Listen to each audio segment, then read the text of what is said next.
Jamaah, oh jamaah. Alhamdulillah. Alhamdulillahirabbil alamin. Kembali lagi di Islami Twinda. Jamaah Islami Twinda dan rahmati Allah masih membahas tentang tema kita yang butuh doa mereka. Dan ini kita lanjutkan lagi nih, Masya Allah ya. Tadi Ustaz Syam sempat mengatakan bahwa katanya ternyata orang fakir atau orang duafa ini bisa juga sedekah. Nah mungkin ada contoh dari zaman Rasulullah atau para sahabat yang mungkin dia tapi berkekurangan tapi tetap sedekah, Ustaz Syam. Mohon izin penjelasannya nih. Bismillahirrahmanirrahim. Tabai guruku Habib Ustaz Maulana, Mas Fadli serta guru-guru kami yang dimuliakan Allah Subhanahu wa taala. Lebih tepatnya kita akan menyampaikan bahwasanya sedekahkan apa yang sebenarnya ia butuhkan. Subhanallah. Maka tersebutlah Sayyidina Abu Dzar Al-Ghifari radhiyallahu anhu wardah. Suatu ketika ada yang datang kepada beliau karena beliau memiliki beberapa ekor onta. Jadi enggak miskin-miskin banget, enggak fakir-fakir banget Abu Dzar Al-Ghifari. Kemudian datanglah seseorang kepadanya dengan mengatakan, wahai sahabat Rasulullah, aku ingin berkhidmat kepadamu, aku ingin menjadi seorang yang membantu pekerjaanmu. Izinkan aku beternak untukmu, izinkan aku yang menjaga onta-ontamu. Maka Abu Dzar Al-Ghifari pun mengatakan kepada orang tadi, baiklah kalau engkau ingin bekerja denganku, ada satu syaratnya. Engkau tidak boleh mengkhianatiku dan engkau taati seluruh perintahku. Kata orang tersebut, tentulah engkau kan majikanku. Tapi ada satu perintahku yang tidak boleh engkau tinggalkan. Apa itu wahai Abu Dzar? Apa itu wahai majikan? Apa katanya? Sedekahkanlah sesuatu yang aku minta padamu. Ketika ada orang yang minta sedekah, maka sedekahkan unta terbaikku. Maka sedekahkan harta terbaikku untuk mereka. Maka suatu ketika terdengarlah kabar ada sekelompok orang yang miskin, sekelompok orang yang membutuhkan, lalu ternyata terdengar kabar ini kepada Sayyidina Abu Dzar Al-Ghifari. Abu Dzar Al-Ghifari pun memerintahkan kepada pembantunya tadi untuk memberikan ontanya kepada mereka. Lalu sang pembantu tadi mengingat pesannya, oh saya disuruh oleh majikanku memberikan harta terbaik. Saya disuruh oleh majikanku untuk memberikan onta yang terbaik. Diambillah onta yang terbaik, yang paling bagus tubuhnya, yang paling penurut ketika bekerja, dibawalah onta ini untuk disedekahkan. Sesampainya di kampung ini dia berpikir, ya Allah, masa onta sebagus ini disedekahkan? Jangan sampai majikanku nanti perlu suatu hari, gak usah yang inilah. Akhirnya dia pulang membawa onta yang terbaik tadi, diganti dengan onta yang grade B misalnya. Atau yang di bawahnya yang terbaik tadi. Lalu dibawalah onta ini untuk disedekahkan. Maka dia pun tersadar dengan kembali kepada majikan yang mengatakan, wahai sahabat Rasulullah Abu Dzar Al-Ghifari, maafkan aku. Aku telah mengkhianatimu. Apa maksudmu engkau mengkhianatiku? Aku telah sedekahkan onta bukan onta yang terbaik. Kenapa? Apakah karena engkau lupa? Kalau engkau lupa tidak mengapa. Tidak, wahai Abu Dzar. Aku mengingatnya, cuma sayang aja gitu. Masa onta yang terbaik yang disedekahkan? Kan masih ada onta yang lainnya. Aku memikirkan jangan sampai engkau perlu terhadap onta tersebut. Apa jawaban Sayyidina Abu Dzar Al-Ghifari radhiyallahu anhu? Wahai engkau pembantuku, wahai engkau khadimku, engkau yang membantuku pekerjaanku, tahukah engkau kapan aku membutuhkan onta tersebut? Kata pembantunya, ya suatu saat, siapa tahu engkau ingin menyembelihnya, siapa tahu engkau ingin menjualnya. Kata Abu Dzar Al-Ghifari, bukan. Saya paling membutuhkannya ketika saya sudah berada di dalam kuburku di saat aku sendiri. Maksudnya apa? Saya sangat membutuhkan pahala sedekah. Saya sangat membutuhkan pahala berbuat baik kepada orang lain. Kapan engkau tahu aku membutuhkannya? Di dunia ini aku tidak terlalu membutuhkannya. Masih ada barang-barangku yang lainnya. Tapi pahala sedekah yang aku butuhkan. Karena Allah katakan dalam Al-Quran. Ba'da naqul a'udzubillahi minasyaitonirrajim.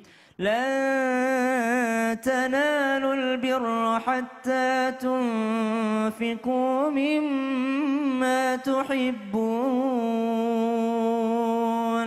Disebabkan Allah katakan engkau tidak akan mencapai pulau kebahagiaan, tempat yang terbahagia sebelum engkau memberikan apa yang engkau cintai. Aku ingin mengamalkan ayat ini, wahai sahabatku, wahai pembantuku. Maka mulai hari ini engkau sedekahkanlah apa yang terbaik dariku. Hanya itu yang aku minta padamu. Aku tidak meminta jam lebih daripada pekerjaanmu. Aku tidak memintamu bersusah payah dalam pekerjaanmu. Aku hanya ingin meminta agar engkau bersedekah apa yang terbaik dariku. Maka disedekahkanlah yang terbaik baginya karena dia mengatakan bahwasanya aku membutuhkannya bukan di dunia, aku membutuhkan harta tersebut ketika aku di akhirat, di mana harta tersebut sudah beralih menjadi pahala di sisi Allah Subhanahu wa taala. Maka pelajaran penting yang diberikan oleh sahabat Sayyidina Abu Dzar Al-Ghifari kepada kita bahwasanya terkadang apa yang mungkin kita mengatakan saya juga butuh, belum bisa saya bersedekah. Ternyata itulah sedekah terbaik ketika kita juga merasa butuh lalu kita memberikannya kepada orang lain. Namun itu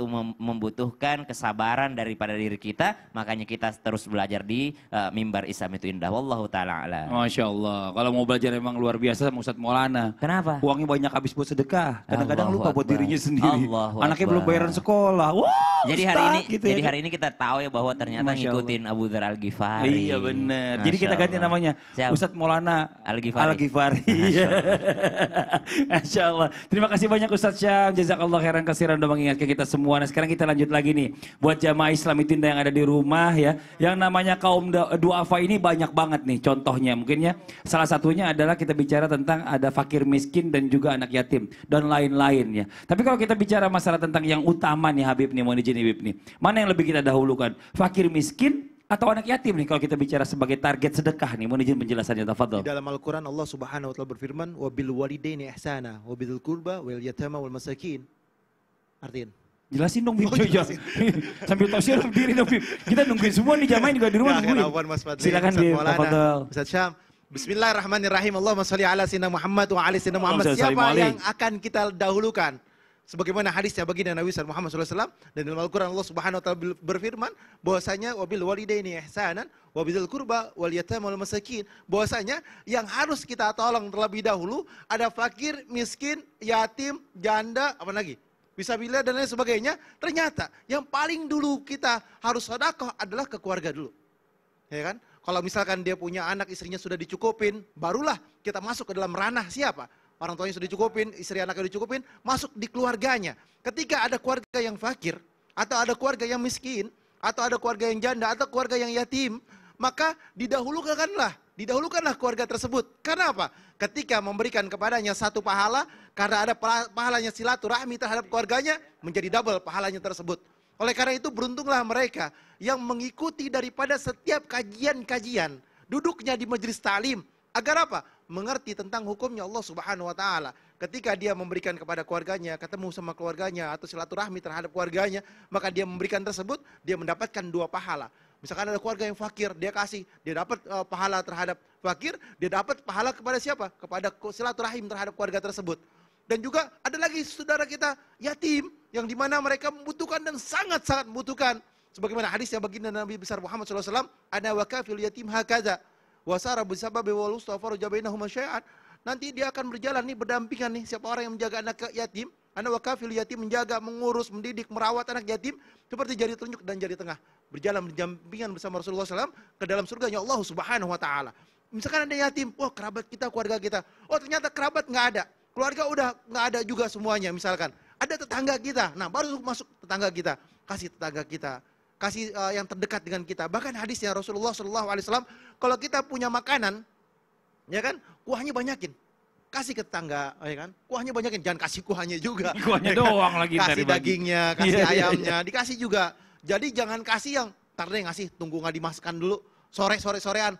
Akhirnya apa? Akhirnya nunggu basi dulu, jadi omongan tetangga. Atau bahkan udah gak enak dulu baru kasih tetangga. Jangan, kasihlah kepada tetanggamu yang terbaik yang kamu milikin.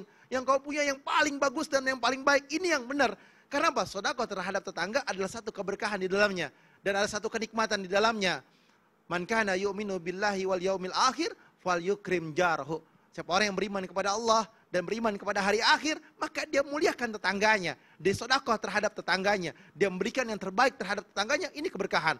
Jadi kalau ditanya kepada siapa lagi kita bersedekah, habis udah saudaranya, terus tetangganya, barulah lingkungan sekitar yang agak jauhan sedikit lagi, yang agak jauhan lagi sedikit lagi, yang penting adalah daerah daripada keluarganya. Atau daerah daripada rumahnya dan lingkungannya. Inilah yang harus kita pelajarin. Karena kalau kita sedekah terhadap orang yang jauh, yang kita nggak kenal, saudara kita nggak kasih, tetangga kita jadi berantem, musuhan, summa naudzubillah. Inilah yang tidak ada keberkahan di dalamnya. Berkah adalah satu kenikmatan yang Allah Ta'ala berikan kepada mereka yang Allah kehendakin. Dan keimanan dan ketakwaan kepada Allah. Ada yang tadi disampaikan oleh Ustaz Syam, Masya Allah. Apa yang disampaikan Ustaz Syam? Ustaz Syam bilang, kalau kita sedekah, kita nggak tahu nih, entah dia kaya, entah dia miskin, entah dia nggak mampu, karena takut juga dia tolak dan lain sebagainya. Nggak apa-apa kita sedekahin, kita niat akan menjalin silaturahmi. Inilah keberkahan yang di dalamnya. Oleh karena itu, kita mempunyai rizki yang alhamdulillah Allah berikan kita rizki, berharap akan ridhonya Allah, maka di situ ada hak-hak mereka. orang fakir, miskin, janda, terus anak yatim. Janda bukan janda muda 17 tahun. Ya kan? Kenapa harus gitu sih, Bib? Makanya jangan. Jangan dong, Bib. Jangan. Tadi ada Kartika Putri bisik-bisik. lagi nonton nih, Bib. Nah, dan juga ketika dia bersedekah, berharap akan ridhonya Allah Subhanahu wa taala, berharap keberkahan. Ada saudara juga, dia banyak hutangnya. Hutangnya udah luar biasa dahsyat. Kan orang yang berhutang juga kita boleh memberikannya. Apa namanya? Gharimin. Orang yang berhutang. Nah, bukan gonimah rampasan. Yang gonimah siapa, Bib? Saya diam aja. Jangan cari gonimah juga, cari gharimin. Nah, ketika dia berhutang banyak, kita kasih mereka untuk apa? Untuk menyelesaikan daripada hutangnya. Ini juga diperbolehkan. Dan juga ini disunahkan oleh baginda Nabi Muhammad SAW. Dan ternyata dia kerabat kita, pahalanya double. Pahala silaturahmi dan pahala apa lagi? Pahala daripada sodakohnya dia tersebut. Oleh karena itu, sodakoh jangan ditunda-tunda. Karena apa? Kita nggak tahu umur. Boleh jadi kita besok meninggal atau lusa meninggal. Masya Allah. Terima kasih banyak, Bib. Ntar Kartika Putri nelfon. Kenapa? 17 tahun katanya Habib tadi lagi. Ya. Terima kasih banyak, Bib, atas penjelasannya. Kita lanjut lagi nih. Jamaah. Sudah nggak 17 tahun deh, 19 tahun. Iya, naik lagi. Nah sekarang kita lanjut lagi nih, Masya Allah ya. Tadi kalau kita bicara fakir dan miskin ya. Fakir, miskin dan juga mungkin anak yatim. Justru yang ada kerabatnya dulu dengan kita yang lebih diutamakan. Tapi bagaimana kalau seandainya kita bertemu dengan du'afa, seandainya contohnya lagi yang berikutnya adalah janda dan mu'alaf. Tapi mereka ini sebenarnya berkecukupan. Kok jangan gitu dong, ngomongin janda nggak, saya langsung begitu, nggak enak banget. Ya udah deh, dijawab yang mana harus dulu dibantu Ustadz Maulana. Ustadz Maulana kalau ngomongin janda langsung Jangan nengok. tadi 17 miliar Ustadz Maulana. Iya, silakan tafadhol Ustadz. Iya, Mas Fadli, Masya Allah. Izin Kalau Nabi 17 dan nggak boleh Ustaz Ustadz Sam. Maulana, 18, 19. Oh iya, bukanlah 25. Oh 25. Naik lagi. Bismillahirrahmanirrahim. Allahumma salli ala sayyidina Muhammad wa ala sayyidina Muhammad. Makasih banyak kepada jamaah yang ikut kajian hari ini dan bisa kita praktekkan dalam kehidupan sehari-hari karena tema kita hari ini luar biasa loh, berkaitan dengan keseharian. Apalagi kita berada di bulan-bulan yang diharamkan oleh Allah, termasuk adalah bulan Zulqaidah. Nah, kalau berbicara tentang janda dan mu'alaf yang hidupnya berkecukupan, apakah mereka termasuk kaum duafa yang harus kita bantu? Mohon maaf, betul, dalam hal ini ada yang harus kita camkan. Terima kasih banyak tadi Habib sudah jelasin tentang kriteria yang harus didahulukan. Yang mana dulu. Dan dalam posisi ini ada tergolong yang dimaksud adalah janda yang mampu, ada janda miskin. Janda yang mampu butuh perhatian. Gimana maksudnya? Janda yang kaya butuh perhatian. Maksudnya gimana itu? Janda yang miskin butuh disedekahi. Oh gitu. Ngomongnya sambil semangat banget kayaknya. Yang jelas janda itu butuh lah gitu. Kalau duda butuh perhatian nggak? Maka yang tergolong janda miskin lah yang masuk duafa. Yang lemah. Karena duafa itu yang lemah. Lemah atas kemampuan untuk menafkahi dirinya, bertanggung jawab dirinya. Makanya ada perbedaan fakir dan miskin. Kalau miskin sebenarnya dia ada tapi tidak cukup. Kalau fakir betul-betul tidak ada pendapatannya, tidak ada pemasukannya. Kalau miskin masih ada tapi belum cukup. Tapi kalau fakir itu luar biasa. Makanya harus kita cepat perhatian kepada mereka. Jangan sampai tangannya mengemis. Bantulah orang sebelum dia mengemis. Sementara janda-janda itu, mohon maaf, fitnahnya banyak. Pemikirannya orang macam-macam. Itu disebutin tadi, janda 18 tahun, 17 tahun. Kan jadi ocehan. Kasihan. Oh Bib, kasihan Bib. Kasihan Mas Fadli. Mu'alaf itu butuh juga perhatian. Meskipun dia kaya, dia bisa dibantu. Karena kenapa? Lemah dalam bentuk keimanannya. Maka butuh digugah, butuh dikasih ilmu, butuh disampaikan, butuh perhatian. Dan dalam hal ini, makanya dalam surah At-Taubah 8 golongan ini termasuk adalah mu'alaf. Termasuk mu'alaf. Nanti pembagian daging kurban pun, nanti kita akan bagi 3 daging kurban itu. Sepertiga yang pertama buat yang punya daging. Yang berkurban, boleh diambil, boleh dia makan. Nah, sepertiga yang kedua adalah sebagai, mohon maaf, hadiah. Hadiah. Hadiah itu siapa? Termasuk tetangga, termasuk mu'alaf. Itu kan termasuk dapat bahagian. Dan yang sepertiga yang ketiga sebagai sedekah. Dan dalam hal ini pun bentuk kedekatan, bentuk perhatian. Nah, ada juga dua apa itu yang dimasuk yang mana? Yang lemah dalam hal fisik dan ekonomi. Jadi simpelnya itu bahwa dua apa itu adalah lemah. Lemah. Mohon maaf, kita harus lihat dulu kategori lemahnya itu. Nah, karena kategori ini ada orang anak yatim. Nah, yatim juga ada batasannya. Batasan yatim itu adalah 17 tahun. Oh. Kalau sudah di atas 17 tahun bukan lagi anak yatim. Saya bukan yatim piatu lagi berarti? Bukan, karena sudah 17 tahun ke atas. Kasihanilah Padli, yatim piatu. Sama yang ngomong juga.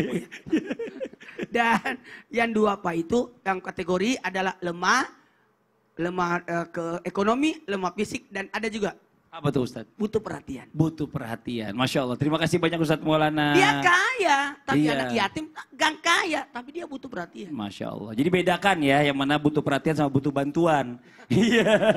Ya jadi gitulah kira-kira ya jamaah ini Masya Allah luar biasa. Pembahasan kita hari ini supaya target kita ini lebih tepat. Nah sekarang kita lanjut lagi jamaah yang dulu pasti udah gak sabar. Kalau di tetangga kita, Iya. nyarinya fakir, tapi adanya cuma miskin. Ah. Dia nyebrang lagi ke yang jauh, jangan. Yang Jangan. terdekat dulu. Yang deket aja walaupun dulu. miskin, walaupun Iya, apalagi janda, dibantu tetap. 20 tahun. Ya 25 kata Ustadz. Ya, ya. Kita lanjut aja yuk. Kalau gitu kita langsung aja kembali membacakan pertanyaan yang masuk di segmen Tanya Dong Ustadz. Kami semua tanya dong Ustadz. Oke pertanyaannya dari Instagram Mbak Allah. Assalamualaikum Ustadz, saya mau nanya. Saya pernah nolong fakir miskin yang non muslim. Lalu dia berterima kasih kepada saya dan berdoa. Pertanyaannya apakah doanya bisa mujarab ya di saya Pak Ustadz. Soalnya kan beda agama. Nah kalau kata zaman anak sekarang nih beda server nih Ustadz. Tapi Ini dia beda server. dibantu gitu. doanya Dia beda berdoa. server. Diterima gak doanya? Diijabah gak sama Allah? Mohon izin penjelasannya Ustadz Syam. Baik, bismillahirrahmanirrahim. Tabe guru Ustadz Maulana, Habib Ya, teman Ustadz. Mas Fadli serta guru-guru kami yang dimuliakan Allah Subhanahu wa taala. Jadi ketika Nabi SAW selesai membawakan kisah tentang seorang wanita yang dalam perjalanan taubatnya ia memberikan minum kepada seekor anjing, maka Nabi SAW menyampaikan sebuah sabda bahwasanya di setiap tubuh itu membutuhkan yakni hak dan membutuhkan juga kebaikan. Maka terhitung sedekahlah bagi kita ketika kita memberikan di setiap jiwa ataupun di setiap tubuh. Yakni kepada anjing pun dihitung sedekah. Kepada tumbuhan pun dihitung sedekah. Kullu ma'rufin sadaqah. Apalagi kepada sesama manusia. Toh manusia tersebut walaupun non-muslim, tidak seserver dengan kita, tidak seiman, tidak seakidah dengan kita, tetap ketika kita memberikan kepadanya, maka kita mendapatkan pahala. Pertanyaan selanjutnya, nah di sini berbeda pendapat ulama tadi bahwasanya bagaimana hukumnya memberikan sedekah kepada orang non-muslim yang beda agama dengan kita. Ulama sepakat bahwa untuk sedekah sunnah itu adalah boleh dan mendapatkan pahala sedekah sunnah. Mana itu ya yang harian segala macam. Tapi untuk sedekah wajib seperti zakat, maka beberapa ulama itu mengatakan tidak boleh karena itu adalah yang wajib. Yang sunnah yang boleh kepada mereka. Bahkan ada ayat dalam Al-Qur'an dan mazhab Syafi'iyah mengambil daripada ayat ini. Ba'da naqul a'udzubillahi minasyaitonirrajim. Wa yut'imuna at-ta'ama 'ala hubbihi miskinan wa yatiman wa asira. Dalam surah Al-Insan Allah katakan memberi makan kepada orang yang membutuhkan, orang miskin, orang yatim dan juga tawanan.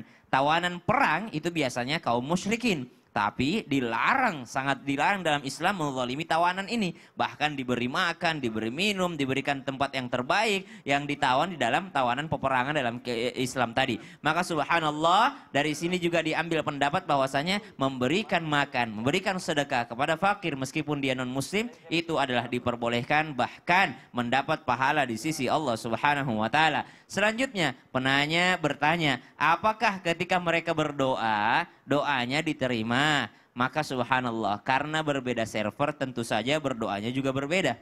Tentu saja berdoanya juga kepada sesuatu yang menyekutukan Allah Subhanahu wa taala. Maka yang diterima bukanlah doanya, yang diterima bukanlah permintaannya, tapi kebaikan kita lah yang dinilai oleh Allah Subhanahu wa taala. Amin. Makanya Sayyidatina Aisyah radhiyallahu taala anha ketika setelah bersedekah, Sayyidatina Aisyah tuh ngejar orang yang disedekahin. Jadi ketika beliau sudah bersedekah, dia nungguin orang ini. Ah, dia berdoa enggak nih? Dia berdoa enggak nih? Kalau dia berdoa dikasih lagi. Kalau dia berdoa dikasih lagi. Untuk apa? Supaya enggak keduluan gitu. Maksudnya beliau tidak mau pemberiannya dibalas dengan doa. Dia maunya pemberiannya karena Allah Subhanahu wa taala, karena beliau tahu bahwasanya pembalasan Allah lebih baik daripada doa orang tersebut. Subhanallah. Maka ketika kita berbuat baik kepada orang lain, ketika dia pun non muslim, jangan melihat dia non muslimnya. Jangan melihat bahwa dia beda akidah dengan kita sehingga doanya tidak diterima. Meskipun doanya tidak diterima, tapi kebaikan kita diterima oleh Allah Subhanahu wa taala, dan Allah yang membalas kebaikan kita tanpa orang itu berdoa pun. Makanya kalau ngasih kepada orang tua nggak usah muluk-muluk, nih mah doain ya mah, nggak usah minta doanya, kasih aja. Karena itulah yang dipandang oleh Allah Subhanahu wa taala. Meskipun boleh kita minta doa daripada orang tua kita. Ketika kita misalnya mengumpulkan anak yatim, lalu kita bagi-bagi makanan, bahagiakan mereka, jangan disiksa mereka. Ada orang bikin acara ngumpulin anak yatim, disuruh khataman Quran, disuruh baca Yasin. Kasihan anak kecil umur 5 tahun, 6 tahun disuruh baca Quran 1 juz, 2 juz. Subhanallah. Ajak mereka main, kasih makan mereka, bahagiakan mereka. Nggak perlu mereka mengaminkan doa kita, nggak usah mereka doakan kita. Bahagiakan aja mereka, Allah yang membalas kebaikan kita. Bahkan ajak mereka jalan-jalan ke mall, nggak usah dibebani lagi dengan surah Yasin, surah Al-Kahfi, ayo nak sekarang kita baca surah Al-Kahfi, ayo nak sekarang kita baca surah Al-Baqarah untuk mengusir jin. Kasihan mereka lapar gitu. Jadi bahagiakan saja mereka, sedekahkan mereka, Allah yang membalas kebaikan kita. Ba'da naqul a'udzu billahi minasyaitonir rajim. Hal jazaa'ul ihsani illa al ihsan. Fabi'ayyi ala'i rabbikuma tukadziban. Allah sudah janji dalam surah Ar-Rahman, tidakkah sebuah kebaikan itu akan terbalas juga dengan kebaikan? Maka tugas kita adalah berbuat baik kepada orang yang membutuhkannya. Allah memandang kebaikan kita sebelum orang yang kita tadi baikin mengangkat tangan, Allah sudah balas kebaikan kita. Maka jangan menyiksa orang lain untuk meminta mereka mendoakan kita, ataupun jangan mengharapkan doa daripada mereka, kebaikan-kebaikan balasan daripada mereka, tapi harapkanlah balasan dari Allah Subhanahu wa taala. Sehingga apa? Sehingga balasan kebaikan itu bernilai kebaikan yang lebih banyak dari Allah Subhanahu wa taala. Wallahu taala. Masya Allah, luar biasa. Saya jadi mikir nih sebenarnya. Mikir apa sih? Gini Ustadz Maulana. Itu tuh Kan? pikirannya dia. Banyak yang saya pikirin. Apa itu? Ini katanya gini Ustadz. Kan kalau kita menolong kaum du'afa itu akan mendapatkan syafaat dari Allah. Mendapatkan syafaat. Bagaimana kalau kita berteman sama mereka? Mungkin syafaatnya lebih banyak kita dapatnya. Oh, kalau begitu saya juga mau. Emang mau berteman sama siapa? Iya, ini kan bukan pertanyaan saya, ini pertanyaan jamaah. Ya udah, ntar ya buat jamaah yang nanya ya sabar ya, Siapa jangan pilih channel ya. Setelah ini dijawab sama guru-guru kita, tetap di Islam itu indah. Jamaah, oh jamaah, alhamdulillah. Tahu kan saya siapa orangnya? Ini ada di sini.